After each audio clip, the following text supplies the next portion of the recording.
Hey everyone, it's Corey with Blue Falcon Board Gaming. If you're new to the channel, I'm a United States Marine Corps veteran that started Blue Falcon Board Gaming in the Ohio, Kentucky, West Virginia tri-state area with the hopes of promoting positive mental health through board gaming, as well as to make board games more accessible to the community by hosting and co-hosting free events. Today I get to speak with John Velgus. John, welcome. Hey Corey, glad to be here. So you want to introduce yourself? Who's Velgus outside of board gaming? Yeah. So name is John Velgus. I've been going by my last name for many years. There's many other Johns I see at meetups or groups that I work in, whatever. I wanted something more unique, so go by Velgus. Yeah, so I do a lot of stuff, and I'm interested in a lot of stuff, but a lot of that is centered around games. I'm a game designer, I'm a game developer, I'm an editor, and I'm a puzzle creator. That's kind of the four big categories. People disagree whether you should make your passion your work. For me, it is definitely that. I'm either working on games or playing them. Most of my day is like, I'm going to go work on some stuff, then I'm going to go play some published games. Maybe I'll go to a playtest meetup. Maybe I'll play, but all sorts of games. Mm-hmm. Games are a big part of my life, work and play. Yeah, you're actually the second John that I've interviewed today, so. Aha, that's why. It's a good Going distinction. with Velgus. V is also fine. Okay. So what's the difference between a game developer and a game designer? That's a great question. So in the board game space, board game designer is someone that creates that initial idea. They've got that novel kind of core or unique combination of things. You might liken it to like a first draft of something. Or if you use an analogy of a house, like they built kind of the framing of it. A developer, game developer, there's different types of developers. A game developer is someone that takes that core idea and tries to get it to final product in terms of gameplay. So sometimes that's very little, sometimes it's polishing and refining, sometimes it's essentially redesigning the game. Designers are often either freelance or occasionally there'll be like a design for hire that a publisher might hire you for like a concept and you create it. Developers are either freelance or they work internally on a team. Freelance developers are hired by publishers. A designer could be a developer, and sometimes that'll happen, especially on smaller games or games that maybe feel very kind of polished already. Maybe the designer got it to a very good point because it's a simpler game, or they just did a lot of testing or are really on it. But often designer and developer are different roles. Gotcha. So how did you get into that space? What took you from, an everyday job or a typical job to getting into the developer and the design space? Yeah. I did a couple odd jobs, and then I ended up doing video production for quite a few years. I mostly focused on events. Concerts were my favorite, but there are plenty of boring days like film this person speaking at a podium for 2 hours or do a city council meeting where they argue about school traffic. I was looking for a change, and I was trying to see, well, what am I interested in? And it's like, well, I like playing. I think I had the dream that every person that I've met, like at least every boy, like growing up, like I want to be a video game designer. Mm-hmm. Like that and like astronaut are the ones that kind of I want to do this, and then they gradually go away when you realize like how much work it is or other issues. But I try to do video games. How much math is involved in this? Yeah, so I tried to do video games for a bit. Had a lot of fun. I liked the design aspect. But board games really attracted me because like here's a social experience. It brings people together. Video games can do that too, but usually not in the same way. And also, I can do what I like most about games, which is make the design or development or content and ideas. I can make that very quickly in board games. It could be me writing on index cards, and I can say this is a game.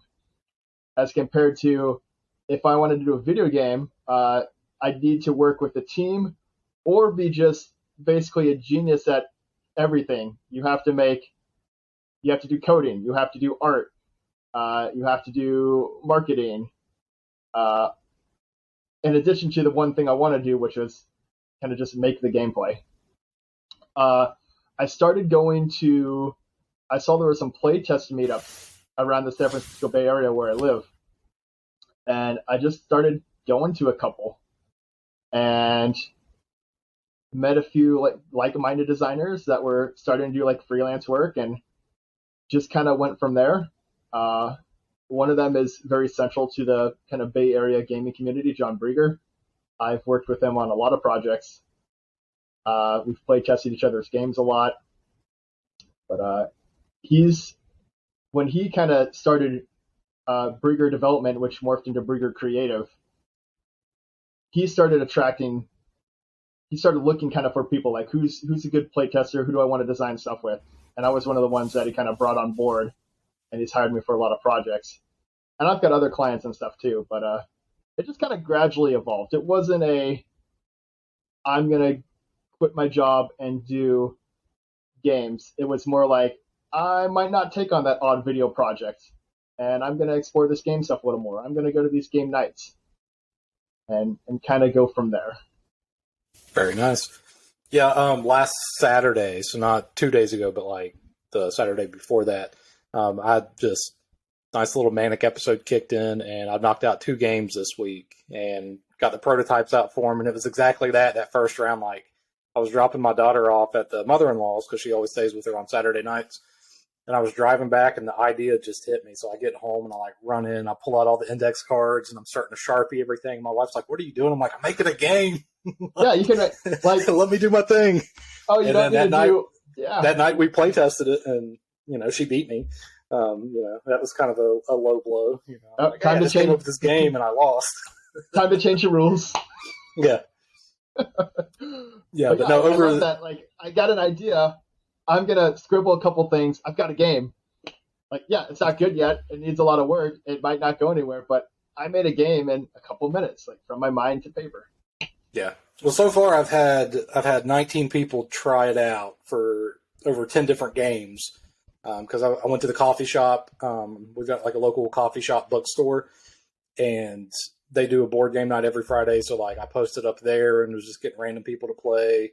Went to the Marshall University. They've got a convention called HerdCon, and it's all board games and just basically general nerd stuff. They've got all of the Star Wars. They've got cosplay. They've got people that are making homemade items and stuff like bags, dice bags, dice towers, all kinds of stuff. Cool. We tested it there. I went to a couple of the local gaming stores and just grabbed random people. But it was really cool because at the Cabell County Library, they had their board game meetup, so I play tested it there. But there was a gentleman and a 10-year-old that came in. They're like, "Hey, we're looking to play test this game," because I'd made a few Facebook events for them. And I was like, I've never met these people in my life. And they specifically came to play test this game that I just came up with 5 days ago. And everyone's had a blast with it so far. It's worked really well, but I gotta adjust the scoring a little bit. It's skewing one way a little too much, so I gotta play with that. But it was just an awesome feeling whenever the kid won too. He beat 4 adults. I'm like, okay, I'm happy with this. Yeah, making games for multiple age groups is quite difficult. How do you have it understandable enough for a younger player and still engaging enough for an adult? Yeah. And can they both viably compete, at least to a degree? Yeah. Yeah, so I've reached out to you because I'm doing a board game cruise through Maples at Sea in March, and on that cruise I'm going to demo Finger Guns at High Noon, which is the game that you designed. I'm going to do the Envoy demos for that for Double Exposure. Do you want to talk about how you came up with the idea for the game and the design process for that? Oh, you bet. Yeah, it's kind of interesting. So yeah, here's the game, Finger Guns at High Noon. This is my first commercially published design. I have 3 design credits, and I've got over 30 development credits. So designer, as we talked about, I came up with kind of the core game of this. And yeah, let me tell you that little story. So this is my first game. This was published in 2019. For the first, I probably worked on this kind of on and off casually for maybe a year. And then it was published like maybe 9 months after I signed it. So yeah, I was just really getting into game design. Like, what kind of game can I make? What's something like really unique? Uh, Most people design better with parameters. If someone tells me make any game, like, well, that means I make no game. But if you tell me something like make a game that plays in this play limit or uses this mechanic or has this other restriction, that can really focus in creativity. And at the time, I was really, and still do this quite a bit, like, I'll just challenge myself, like, come up with an idea with these restrictions. Like, how would it play? Often those don't go past the paper exercise phase, but the process is always useful. I was doing that for Finger Guns at High Noon. Finger Guns at High Noon started as a challenge. Can I make a role-playing game that you can play with no components, but still has things like skill checks or some kind of element of gameplay that isn't just storytelling? Mm-hmm. And the answer is sort of. And what I got was this evolved over a while, but it boiled down to like, hey, most, the average person has less than two hands, but most people have two hands. You know how averages work. Yeah. So like, I'm going to do something with their hands. This is also pre-COVID, so people are more fine like slapping each other. Like, what can I do with their hands? Well, you can like count to 5. You can point at people. You can like do that. I don't know if there's a name for this. Like, I would do this a lot in the schoolyard. Like, I'm going to hold my hands. You put yours on top, and I'm going to try and slap them. You can do that thing. Yeah, like playing hot hands. Yeah. So it's like, this is like this can be your dexterity skill check, right? Like, put your hands here, and the GM decides how quick they want to try and slap you. Yeah. And you can do skill checks like the GM is going to hold a number of fingers behind their back, and this is like your difficulty. If they say like this is a difficulty 3 test, they hold 1, 2, or 3 fingers behind their back. You guess the number, or try not to guess the number, whatever it relates to. So you can scale like number of fingers, and you can do things like I'm targeting that player, and it's like, oh, that's kind of interesting. Like, but I wonder if you can make it more of like a game, because like what I did learn from that is like just pointing and yelling is very fun. Like, can I make a game that is pointing and yelling? I'm like, what's this action? Oh, finger guns. Yeah, I can fire finger guns at each other. So I started thinking like, well, what would that involve? Like, okay, it's silly, you're yelling a lot. Party game is a great fit. This is not an idea that somebody could play for like 2 hours. There's no kind of Euro game thing here. We're yelling and pointing at each other, but it needs some gameplay too. It needs structure to it. Like, why are you playing? It needs some kind of at least engaging player choice. So eventually that kind of evolved. Like, I started sort of start with rock, paper, scissor-ish, and some people even kind of compare it to that. But gradually there are different actions that evolved. Like, oh, I can do a finger gun, sure, but I can also vote to join a posse with a thumbs up. Or I can go to a saloon and hold up a number of fingers and see if they match, which kind of came from like that difficulty check I was talking about. But it just kind of came together. I was, testing it at meetups, testing it at play stores, got a lot of great feedback and advice from other designers, both experienced and amateur, and even just players. And it just kind of evolved into, this is a simultaneous action game where everyone picks an action, and you're going to be pointing at each other or visiting the saloon to heal or trying to team up. And somebody will call draw and resolve all those actions and kind of rinse and repeat. It's a silly, chaotic game. I tell people the hook of it is, I literally tell them, like, if you like pointing and yelling, you're going to love this game. Yeah. If you don't, you're going to hate it. There's much more to the game than that. Like, there's a lot of thought that went into like which action should resolve first and how much damage should it be to to minimize certain like dominant strategies or play styles. But a lot of this game is that feeling like, I'm going to get you because you got me last time, or we're going to team up and both fire at you, or I'm going to lie about this. It's a real silly game. It's kind of exactly what you're expecting when someone says, this is Finger Guns at High Noon. You're going to love it or you're going to hate it. And that's great because you need players to love your game. If no one loves your game, I wouldn't consider a success.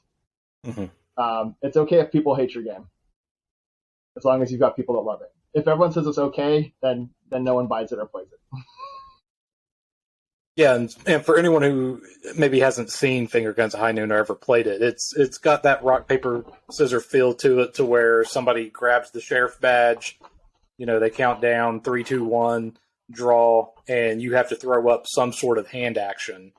You can point to shoot, you can posse, you can lasso, you can try to heal yourself, you can dynamite, or you can take a big shot.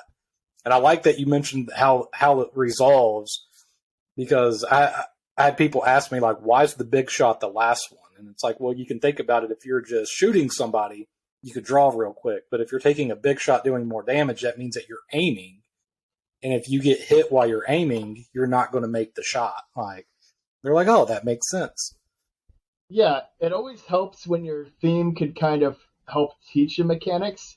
Mm-hmm. Like, even though it's abstracted, like, yeah, we're not actually firing our fingers at each other. But, like, in this world that's created, like, yeah, okay, bringing up your arm and doing a big shot, yeah, of course it's going to be more effort than a little shot. Yeah. Yeah, my group, we ran the Envoy State Championship for Finger Guns at Sin City Con last year. Oh, awesome. And it was really cool how it ended up, because whoever won got a free ticket to Geekway for this year in St. Louis. So we go through the bracket and everything, and the last two people, I forget how it was played, but we had to play it to where the survivor or the ghost couldn't win. It had to be a survivor that won. The survivors did. Winner. Yep. Yeah, the survivors did something where they both died at the same time.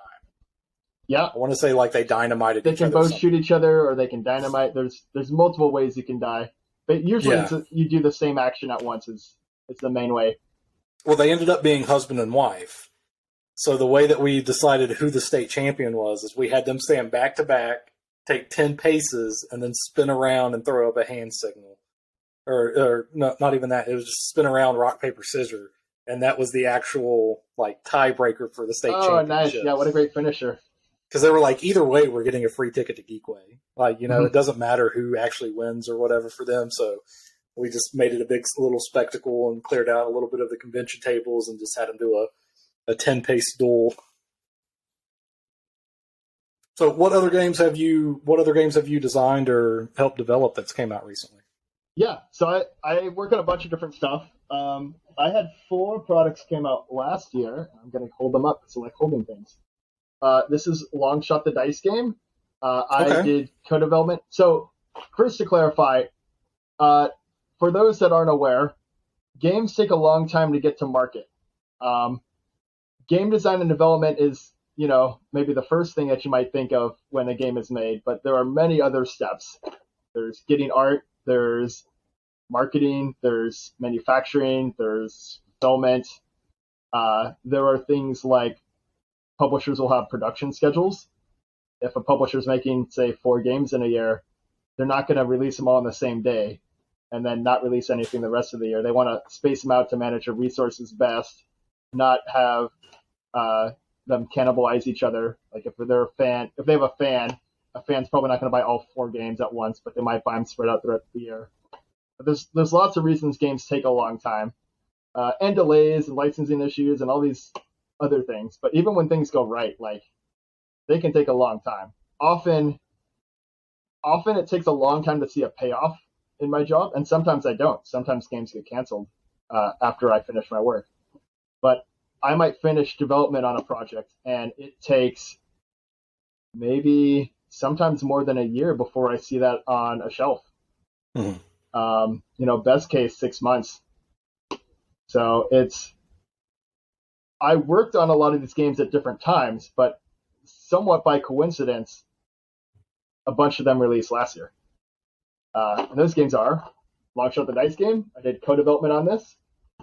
This is a sort of hybrid roll and write game. Players are competing to win the most money at a day in the horse track. You're rolling dice, you're moving horses around. As compared to many, especially older racing games, you can mitigate a lot of your luck. You can kind of influence the horse movements. You can place a lot of different bets on them. I've got Trekking Through History, also a co-development. There we go. Yeah, this one has gorgeous art, by the way. This one is a drafting game. It is a family game, like kids and adults can enjoy it, but it is one of those games where like you can play with kids or adults or a combination, and it's still fair and engaging. There's a little bit of an educational twist on it. You are competing to have the best kind of vacation throughout time. You are traveling to different things. Like, I want to see the Wright brothers fly the first plane. But it's a very approachable drafting game, but a lot of depth into each of those drafts as you are drafting for different resources to fill out your itinerary and trying to align things in chronological order so you can best experience kind of the history and score more points that way. Now, how different is that one from the trekking through the national parks? Because I've had my eye on both of those games, and I can't make up my mind on which one to pull the trigger on. Well, I'm a little biased because I did not work on trekking the national parks. But so Underdog is a publisher. They have Trekking the National Parks, they have Trekking the World, and they have Trekking Through History. Right name. Trekking the National Parks and Trekking the World have the same base system. You are using cards for their symbols or for movement. You are moving around on a board around the world or around the U.S. Those two, they probably have like 80% the same kind of base gameplay. There's some twists, and there's different theming. If you like national parks a lot, you probably want the national parks. If you like world travel, you go with the world travel one. However, Trekking Through History, totally different game. Not related at all to the other ones. It's still in the trekking line because this line is meant for, these are approachable, kind of family weight. Hobbyists definitely enjoy them, but they are approachable by family. All these games sort of have an educational element. No knowledge is required, and it's not related to gameplay, but you can read, say, I want to read about this national park. Or in Trekking Through History, you can read about this moment in time and get like a little fun fact. Okay. Yeah, I don't know if that answered your question. Yeah, because Parks is like that. They're all great. Buy every game from Underdog. Yeah, Parks is like that with the national park cards. It's got like the artwork, and then like this is the state that it's in, and then this is the year that it was established, and this park is the only one with this type of animal, or this amount of trees is the largest in the U.S. or whatever it may be. Yeah. So I like that the little infos. Yeah, the little info facts there. It just makes it a little bit more fun. Yeah, and it's totally optional for people that don't want them. I find it a great way, like, if there's a little bit of downtime on someone else's turn, it's like, I want to read about these places I'm visiting. Yeah. And the art in world and history, like, is amazing. National parks is more photorealistic. Mm-hmm. Also very cool because you can see, like, oh, what does this park kind of actually look like? Third game that came out last year, another co-development. As I said, I mostly do development. I do design, but this one was a co-development also. This is CATastrophe, a game of 9 lives. This is designed by Josh Norris, publishers the original Sasquatch. This is a party game, and it is full of cats. Everything is cats in this game. There's lots of cat puns, there's cat standees, cat cards.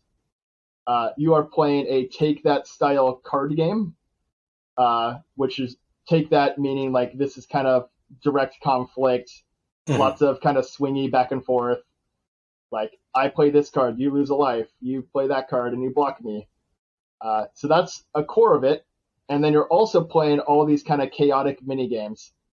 My development on this, a lot of it was coming up with these mini games. It might be like a dexterity game where you're chucking dice into the dice lid, or you're throwing cards at each other, or things you can learn in like 30 seconds. Some people have compared it to like, oh, if Mario Party was a board game, this would kind of be it. It's like, yeah, sort of. And then the last thing that came out last year that I worked on, this was actually design credit, a co-design credit. This is Roll Camera, the B-Movie expansion. This is by Keen Bean, published by Keen Bean Studio. The base game was designed by Malachi Ray Rempin. I did not work on the base game. I was hired to co-design this with Malachi. So we made the expansion. And this was interesting because this was the first like expansion I made. I couldn't change the base game. Like base game is set. Make the best version of a product that works with the base game. So we kind of just knocked out a bunch of neat mechanics and honestly, too much content. We should not have made it as good. But customers are very happy with the amount of content we crammed in there. So what's the gameplay on that one look like? Yeah, so Roll Camera is a cooperative filmmaking game. It has like dice allocation. You're rolling dice, which are the different crew and different departments, and assigning them to different actions. Things like build set pieces, or deal with this problem, or hold a pitch meeting. Your goal is to shoot 5 scenes to complete a movie. There's lots of actions that you have to take along the way, and a lot of like management of resources. The tone is very humorous. It's kind of fun, cartoony looking art. The B-Movie expansion adds a new genre mechanic.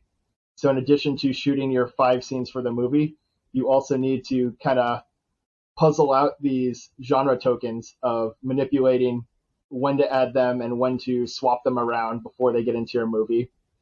It also adds new equipment cards. So equipment cards are like special one-time bonuses that you can kind of plan your strategy around, where you'll get only 3 each game of a set of 15. So there'll be a lot of variety there of when to add it.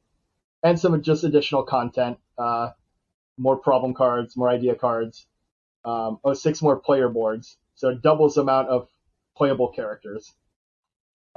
It more than doubles the content of the game. Like every play tester and buyer of the published game when it came out has told me, this feels like it should be in the base game. It adds so much value to it.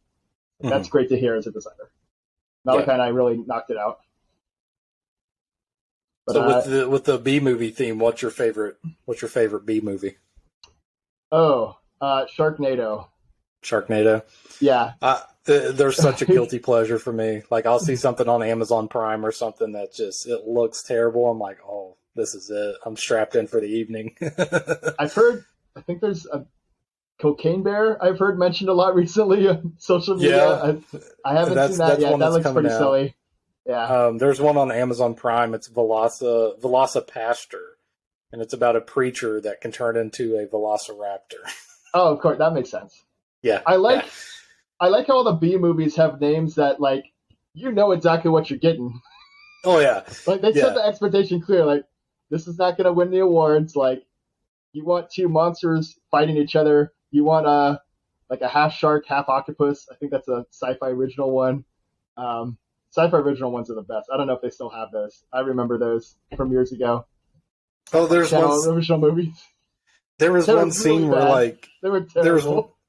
There was one scene where a car blows up, and whenever it's supposed to blow up, it's just like a green screen pops up on the car, and it just says CGI explosion.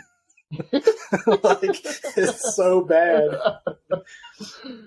Yeah, but you can make that's one thematic element that actually made it into the base game before I worked on it was you need to complete your movie, but you also have to have the quality be out of the mediocre zone. Mm-hmm. And one way to do that is like, we got to bump our quality up and make it like, at least a pretty good movie, and maybe we can get up to masterpiece if we really want to challenge ourselves. But you can also tank it all the way to the bottom and have a so bad it's great movie. Yeah. So you do a lot of design, co-design. What games are you kind of looking forward to playing right now? Not working on them, but just getting to sit down to play. So one category of like game adjacent products that I work on a lot, which I also play a lot. It's my work and play are like very interconnected. Like I play this game because I like it, and maybe because like I'm gonna work on one of those projects soon. But yeah, one of those categories I kind of go into is like escape room style in a box games. Like I play a bunch of those. There's a Kickstarter for one my friend's waiting on that we're gonna play, which is like augmented reality escape room in a box. You'll get your phone and it will digitally overlay things on the physical game components, and that sounds super creative. And it's Batman themed, and we both love Batman. But more kind of traditional games. You said what I'm trying to get to the table, or looking to play again, or just whatever you want to get to the table for the first time, or a game that you really want to play again that you haven't been able to get. Yeah, so I've yet to play like a legacy game. I've kind of spoiled myself a couple times and just like read about them just because I'm so fascinated by the design. But I'd love to play like Pandemic Legacy. Mm-hmm. It's incredible. Or there's like a Jurassic Park Legacy that looked pretty interesting. Some games I've played that I'd love to play again, like Mansions of Madness, 2nd edition, or maybe they're the 3rd edition now. Very, very thematic narrative game. Lots of dice chucking, lots of mini game. I think it's dice, as I recall. I had a lot of fun playing it. I know that. It's fun with the group. It had some digital mini games that were kind of neat and puzzly like. Return to Dark Tower is one my friend has that we keep trying to bring out. The remake one from the Restoration games. Mm-hmm. But I will play, like, I really kind of like almost everything. I guess the games I kind of don't like are just ones that are kind of like logistically tough or very abstract. Like, I don't like chess. I don't like super abstract games where there's no theme, or the theme is very pasted on. Mm-hmm. And any game that's like just kind of over 2 hours, that's sort of my limit. Like, I'll play the odd one, either with a group I really enjoy, or if the theme or something can kind of offset that. But like, I usually just want to play more games than a longer game. Mm-hmm. I usually avoid Civilization style games. Yeah, I've been trying to kind of do the reverse of that. So usually, like, I want a nice, meaty 2.5 hour. My brain hurts after playing this game. I'm trying to get more into some of the smaller games. So, like my buddy Josh over at Meeple House Games, he taught me this one, Deep Sea Adventure. That's fantastic. Yeah. Super quick. It was so fun.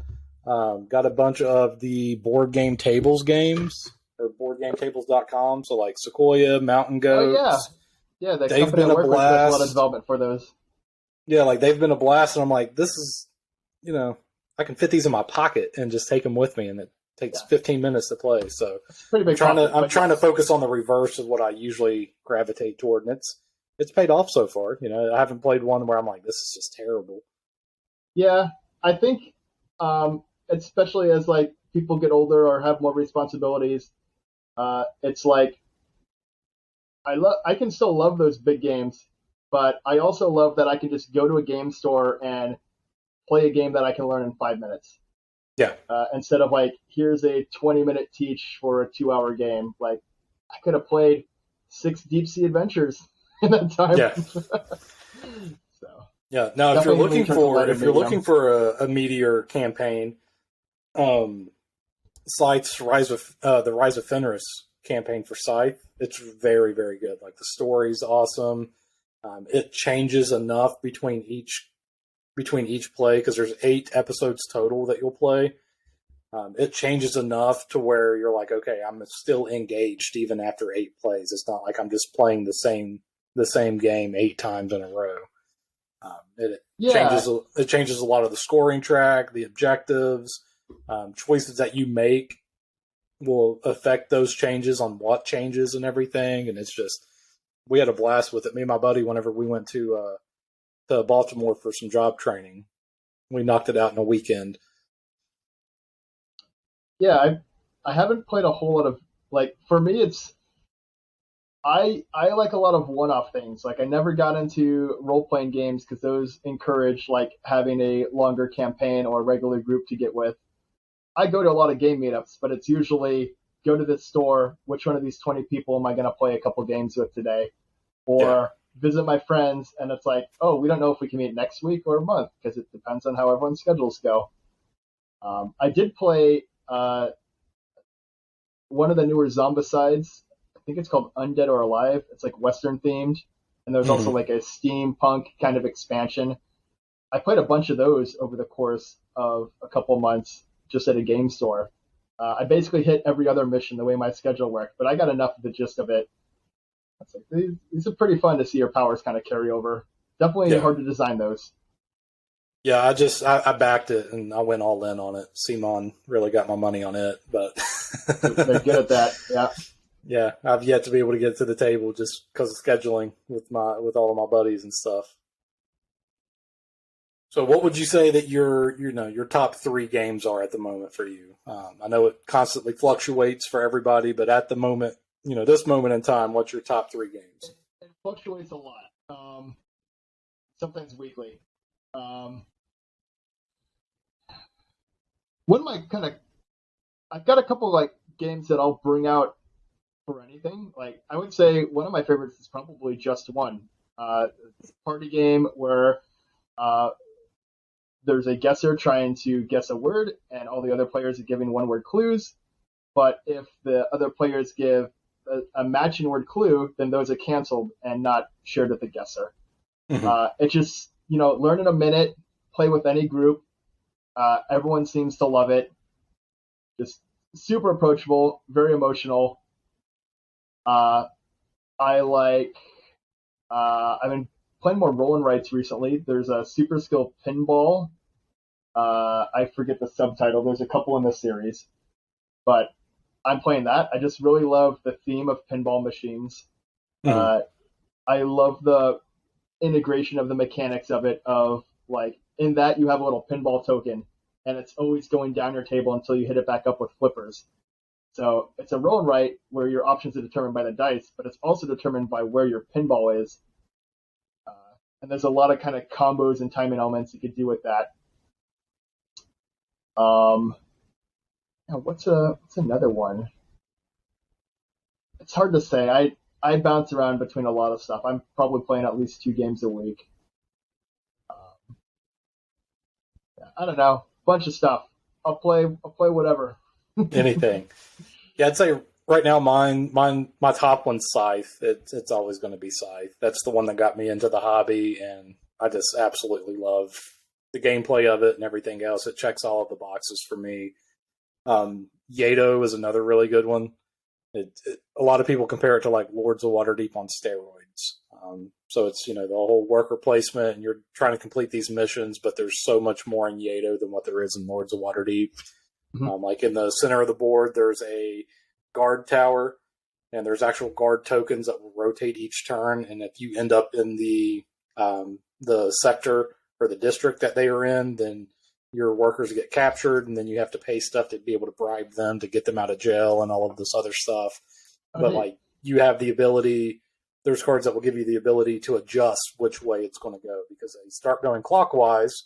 So like, you can kind of plan ahead, but then somebody can play it to where they go counterclockwise twice, and it could just completely throw off everyone's plan. And then Parks is one that I can get my wife to play with me. So she's not very, very big into gaming or anything, but I can get her to play Parks with me. So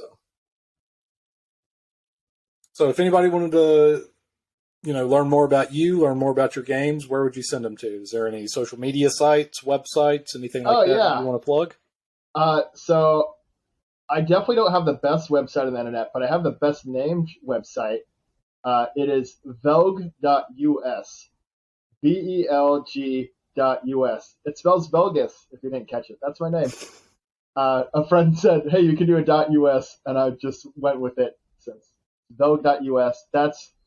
You can learn more about me there. You can see a bunch of the projects I worked on. You can get links to my social media there. I'm on Twitter at jvelgus. I'm on Facebook. I mostly use that for event coordination and messages. Or if you go to any playtest meetup in the San Francisco Bay Area, there's a good chance you can catch me at one of those. I'm going to a bunch of those. I help organize a bunch of them. Just constantly going to all sorts of game events. Sounds good. Well, I appreciate your time this afternoon, and I cannot wait to introduce people on the boat to Finger Guns at High Noon. It's definitely, I feel like it's going to definitely be the right game with that setting. Just, we're all on a boat for 7 days going stir crazy at some point. So what better way to break up the monotony of that than having a nice little showdown? Yeah, well, great talking with you, Corey. Thanks for having me on. Absolutely.